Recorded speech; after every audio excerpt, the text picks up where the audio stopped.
নজর রাখতে হচ্ছে সিঙ্গুরের দিকে, কারণ আজ সমস্ত নজর সিঙ্গুরেই। 26-এ লড়াইয়ের টার্গেট বাংলা। ভোটের বঙ্গে প্রথমবার সিঙ্গুরের নরেন্দ্র মোদী।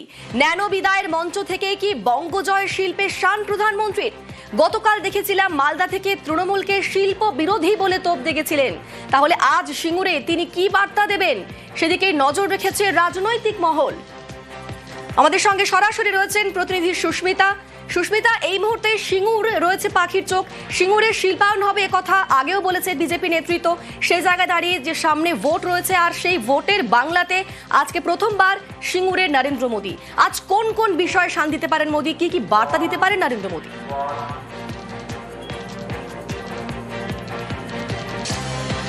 দেখো, এই সিঙ্গুরের মাটি, যে মাটিতে প্রধানমন্ত্রী নরেন্দ্র মোদী আর কিছুক্ষণ বাদেই তার রাজনৈতিক কর্মসূচি সারবেন, পরিবর্তন সংকল্প সভা সারবেন, ৬ষ্ঠতম, সেই মাটিতেই ২০১১ সালে যে পরিবর্তন হয়েছিল এ রাজ্যে, রাজনৈতিক পট পরিবর্তন, সেই মাটি ছিল অন্যতম গুরুত্বপূর্ণ। এবং এই সিঙ্গুর যে বাংলার রাজনীতির পট পরিবর্তন, ৩৪ বছরের বাম জামানা শেষ এবং তারপর অবশ্যই মমতা বন্দ্যোপাধ্যায় তৃণমূল কংগ্রেস সরকার গঠন, সেখানে তাৎপর্যপূর্ণ ভূমিকা গ্রহণ করেছিল, তা বলার বাহুল্য। এবং এই মাটিতে দাঁড়িয়ে প্রধানমন্ত্রী নরেন্দ্র মোদী তিনি শিল্পায়নের বার্তা দিতে চলেছেন, সে কথা রাজ্য নেতৃত্বের গত কয়েকদিনের একাধিক মন্তব্যে স্পষ্ট হয়েছে।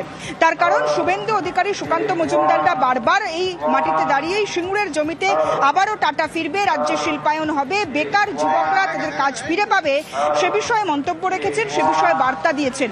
এবং বারবার বিজেপির কাছে অনুপ্রবেশকারী যেমন আগামী 26-এর নির্বাচনে ইস্যু, ঠিক তেমনই বেকার যুবকদের বেকারত্ব ঘোচাবে বিজেপি, এই বার্তাও তারা রাজ্যের মানুষের কাছে স্পষ্ট করে দিতে চাইছেন। সুতরাং আজকে সিঙ্গুরের মাটিতে, সিঙ্গুরের সেই টাটার যে ন্যানো কারখানা হওয়ার কথা ছিল যে জমিতে, সেই জমিতে দাঁড়িয়ে প্রধানমন্ত্রী নরেন্দ্র মোদীর সভা। এবং 18ই জানুয়ারি, 18 বছর পর এই মাটিতে প্রধানমন্ত্রী নরেন্দ্র মোদীর এই ধরনের রাজনৈতিক কর্মসূচি 26-এর নির্বাচনের আগে, এবং সেখান থেকে প্রধানমন্ত্রী শিল্পের বার্তা দেবেন, শিল্পায়নের বার্তা দিতে চলেছেন। সেই আশ্বাসবাণী পেতে চাইছেন সিঙ্গুরবাসী এবং তার সঙ্গে অবশ্যই গোটা রাজ্যবাসী। এবং বলে রাখা দরকার যে প্রধানমন্ত্রী নরেন্দ্র মোদী আজ যেমন পরিবর্তন সংকল্প সভা সারবেন, তার পাশাপাশি অবশ্যই তার সরকারি কর্মসূচি রয়েছে এবং সরকারি একাধিক প্রকল্পের উদ্বোধন যেমন তিনি করবেন, 3টি অমৃত ভারত, এবং তার সঙ্গে অবশ্যই একেবারেই সুস্মিতা, একেবারেই। আর সিঙ্গুরের সভার আগেই উন্নয়ন বার্তা দিয়েছেন প্রধানমন্ত্রী নরেন্দ্র মোদী। আজ সিঙ্গুরে একাধিক প্রকল্পের উদ্বোধন মোদীর। বাংলার উন্নয়নে গতি আনবে বিজেপি, এমনটাই দাবি নরেন্দ্র মোদীর। এক্স হ্যান্ডেলে পোস্টে দাবি প্রধানমন্ত্রীর। গতকালকেও দেখেছিলাম মালদাতে একাধিক সরকারি প্রকল্পের উদ্বোধন, শিলান্যাস হয়েছে। গতকাল বন্দে ভারত স্লিপারের উদ্বোধন হয়েছে এবং আজকে সিঙ্গুরেও সভা রয়েছে তার, সেখান থেকেও আজ একাধিক প্রকল্পের উদ্বোধন মোদীর। আমাদের সঙ্গে সরাসরি রয়েছেন প্রতিনিধি রানা। উন্নয়নকে পাখির চোখ করতে চাইছে নরেন্দ্র মোদী। আজকে ঠিক কোন কোন প্রকল্পের উদ্বোধন, কি কি প্রকল্পের শিলান্যাস করবেন তিনি, এবং কিরকম কর্মসূচি রয়েছে নরেন্দ্র মোদীর?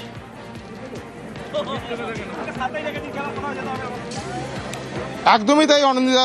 দেখো, এই উন্নয়নকে কিন্তু পাখির চোখ করে কিন্তু নরেন্দ্র মোদী আজকে সিঙ্গুরে জনসভা ঘিরে কিন্তু সকাল থেকে বহু মানুষ, তারা কিন্তু যারা দলীয় কর্মী, তারা কিন্তু ভিড় জমাচ্ছে। আজকে হচ্ছে প্রধানমন্ত্রী তিনি আসবেন, তিনি হেলিপ্যাড থেকে নেমে সরাসরি তিনি সরকারি এক প্রোগ্রাম রয়েছেন, যেখানে 3টি ট্রেনের উদ্বোধন করবেন জয়রামবাটি থেকে বাঁকুড়া ও অমৃত ভারত এক্সপ্রেসের। এরপর কিন্তু ক্যালকাটা হচ্ছে পোর্ট ট্রাস্টের, যেটা খিদিরপুর ডক থেকে, যেটা বলাগড় ডকে একটা নতুন ডকে শুভ সূচনা করবেন, যেখান দিয়ে বিভিন্ন বার্জ দিয়ে মাল, যে কন্টেনারগুলো, জাহাজের যে কন্টেনারগুলো শিপে যে আসে, সেই কন্টেনারগুলো হচ্ছে বলাগড়ে একটা মিনি ডক তৈরি করবেন। এরপরেই কিন্তু প্রধানমন্ত্রী তিনি সংকল্প সভায় তিনি যোগদান করবেন। এই পরিবর্তন সংকল্প সভা ঘিরেই কিন্তু সিঙ্গুরের মানুষ তাকিয়ে রয়েছে যে 2026-এ বিধানসভার যে নির্বাচন, এই সিঙ্গুরে মাটিতে দাঁড়িয়ে তিনি কি শিল্প বার্তা দেন, তিনি কতটা শিল্প উপযোগী করতে পারেন। কারণ সিঙ্গুরের মানুষ দীর্ঘদিন ধরে এইখানে আন্দোলন করেছিল, জমি নিয়ে খুব আন্দোলন হয়েছিল, নদীর জল অনেক গড়িয়ে গেছে। তারপরে কিন্তু সেই রাজনীতির আঙিনায় কিন্তু সেই সিঙ্গুরটাই বেছে নিয়েছেন। শুধু তাই না, সিংহের বেরি যে মৌজা টাটার যে প্রকল্পের ভেতরে কিন্তু মোদীর সভা ঘিরে বুঝতেই পারছো তুমি যে মানুষের মধ্যে একটা প্রধানমন্ত্রী কি বার্তা দেবেন, সেই দিকে কিন্তু তাকিয়ে আছে। সিঙ্গুরের সভায় দাঁড়িয়ে ঠিক কি বার্তা দেন নরেন্দ্র মোদী, সেদিকেই নজর রয়েছে রাজনৈতিক মহলের।